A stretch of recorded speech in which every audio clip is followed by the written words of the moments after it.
दोस्तों, हमारे चैनल में आपका बहुत बहुत स्वागत एवं अभिनंदन है। यहाँ पढ़ रहे हैं हम संस्कृत की प्रैक्टिस सेट। तो ये प्रैक्टिस सेट की जो श्रृंखला चल रही थी उसमें ये आज 7वां सेट है, जिसमें पहला क्वेश्चन है अनुनासिक पंचम वर्ण वर्गों का उच्चारण किससे होता है। जो अनुनासिक वर्ण हैं, वर्ग के 5वें जो अक्षर हैं यांगाड़नमा, ये इनका उच्चारण कहाँ से होता है? मुख से, नासिका से, किससे होता है? तो इसका उच्चारण मुख और नासिका दोनों से होता है। मुख और नासिका दोनों से इसका उच्चारण होता है। नेक्स्ट है प्लुतः। प्लुत स्वर के उच्चारण में कितने मात्रा का समय लगता है? तो ह्रस्व, दीर्घ और प्लुप्त, इस तरीके से स्वर 3 प्रकार से उच्चारण के आधार पर 3 प्रकार होते हैं। ह्रस्व यानी 1 मात्रा, दीर्घ 2 मात्रा, प्लुत 3 मात्रा। तो कौन सा ऑप्शन सही हो जाएगा? बी। नेक्स्ट है संस्कृत में अयोगवाह की संख्या कितनी है? तो संस्कृत में अयोगवाह आपके 4 हैं। आगे चलते हैं। आगे है आपका कादयोमवसानः।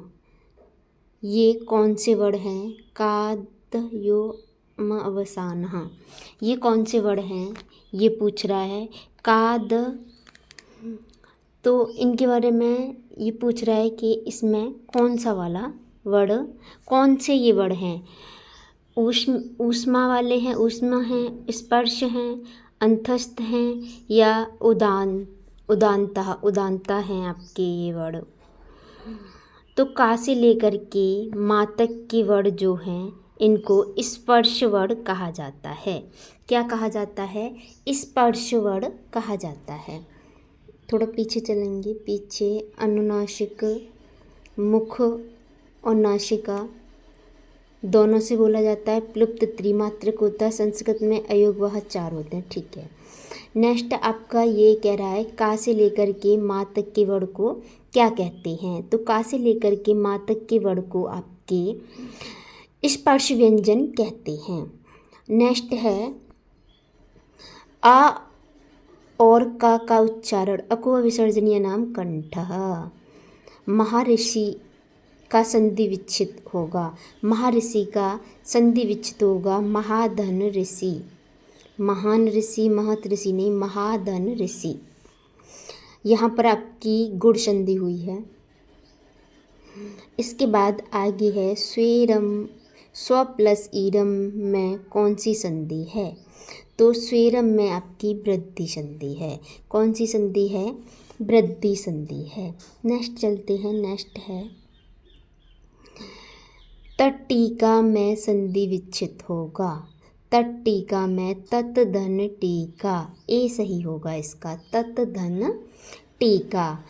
आगे है सुप प्रत्यय का तृतीय एकवचन में रूप होगा। सुप जो 21 प्रत्यय हैं, शब्द रूप वाले जो 21 प्रत्यय होते हैं, इसमें कह रहा है तृतीय एकवचन में क्या रूप होगा? तो तृतीय एकवचन में आपका टा होगा। बालक शब्द का सप्तमी एकवचन में रूप क्या है? सप्तमी बालकः, बालकं, बालकेन, बालकाय, बालकाय, बालकात्, बालकस्य, बालके। कहाँ है बालक की सप्तमी? बालक के। सी वाला ऑप्शन सही है। नेक्स्ट चलते हैं। नेक्स्ट है आपका विश्वपः रूप कितनी विभक्तियों में बनता है? विश्वपः जो रूप है यह कितनी विभक्तियों में बनता है? द्वितीया में, पंचमी में, षष्ठी में। तो ये तीनों में बनता है। इसका डी ऑप्शन सही होगा। नेक्स्ट है संस्कृत में विधि शब्द किस लिंग में है? विधि शब्द को ये पूछ रहा है, विधि शब्द की लिंग पूछ रहा है, तो ये पुल्लिंग शब्द में है। विधि, निधि, संधि ये किसके हैं? पुल्लिंग शब्द हैं, स्त्रीलिंग जैसे लगते हैं। इसके आगे है सर्व शब्द का पुल्लिंग बहुवचन में प्रथमा विभक्ति का रूप क्या होगा। सर्व शब्द का पुल्लिंग बहुवचन प्रथमा विभक्ति में बहुवचन हमारा सर्वे होगा। बी ऑप्शन आपका करेक्ट आंसर हो जाएगा। नेक्स्ट चलते हैं। नेक्स्ट क्वेश्चन है हमारा यद शब्द का प्रथमा बहुवचन में पुल्लिंग में रूप होगा। प्रथमा बहुवचन में यद का, तो यद का हम देख लेते हैं। यद का ये होना चाहिए बहुवचन में, सह तौते की तरह। आगे है हमारा षट शतम किस संख्या का द्योतक है। षट शतम, शतम माने 100, षट माने 600। चोरात विभेति में कौन सी विभक्ति है। चोर से डर लगता है, चोरात विभेति पंचमी। नेक्स्ट है अध्ययनात् पराजयते में किस सूत्र से पंचमी विभक्ति हुई है। तो पराजेर सोढ़ से पंचमी विभक्ति का प्रयोग हुआ है। आगे है कामात् क्रोधो अभिजायते में कौन सा सूत्र प्रयुक्त हुआ है। कामात् क्रोधो अभिजायते, तो इसमें कौन सा सूत्र प्रयुक्त हुआ है। सूत्र पूछ रहा है इसमें, कौन सा सूत्र इसमें प्रयोग हुआ है। जन कर्तु प्रकृति। कामात् क्रोधो अभिजायते, काम से क्रोध उत्पन्न होता है, तो जन कर्तुम प्रकृति। आख्या उपयोगी यहाँ पर ये पराजय के लिए होता है। ये वाला आपका अध्ययन, लगातार जब अध्ययन कराया जाता है तब होता है। नेम दिख नहीं रहा, अब देखते हैं। निर्मस का नाम अभाव में कौन सा समास है। मस्काओं का अभाव, मस्का कहते हैं मच्छर, तो ये अव्ययीभाव समास है। मस्का नाम अभाव निर्मस्कम। आगे है कितना हो गया, 19 हो गए, 19 निर्मस्कम। हाँ, आगे आपका 20वां है युपाय दारू में कौन सा समास है। तो चतुर्थी तत्पुरुष युपाय दारू। गेट के लिए युपाय दारू, गाड़ी के लिए लकड़ी, चतुर्थी विभक्ति, चतुर्थी तत्पुरुष समास यहाँ पर हुआ है। नेक्स्ट है आगे गम धातु लिट लकार मध्यम पुरुष बहुवचन का रूप क्या होगा। गम धातु लिट लकार में पूछ रहा है, तो जगमह ये वाला शब्द आएगा। लब धातु विधिलिंग लकार प्रथम पुरुष बहुवचन का रूप होगा। प्रथम पुरुष बहुवचन का रूप होगा लभेरन। इसके आगे आ जाते हैं हम।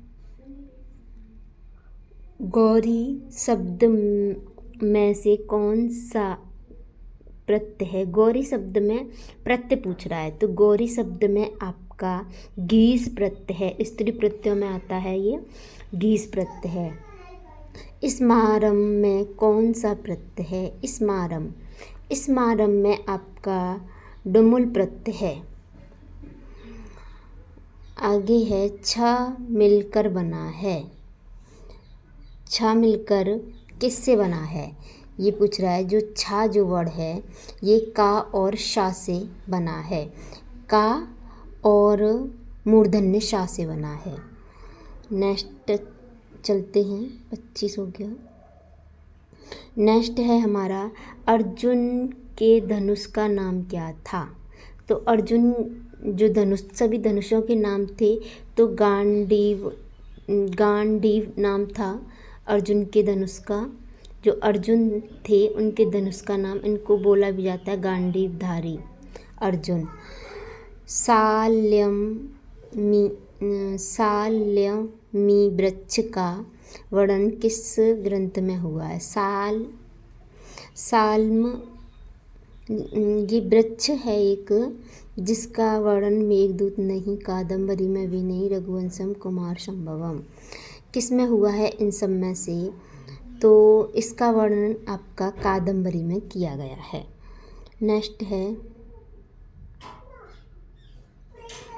नेक्स्ट क्वेश्चन है हमारा, कादम्बरी शब्द का अर्थ है। तो कादम्बरी का अर्थ है मदिरा।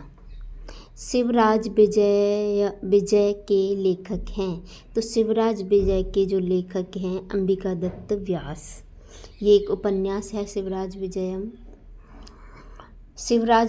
विजयम पुस्तक है, तो ये उपन्यास है।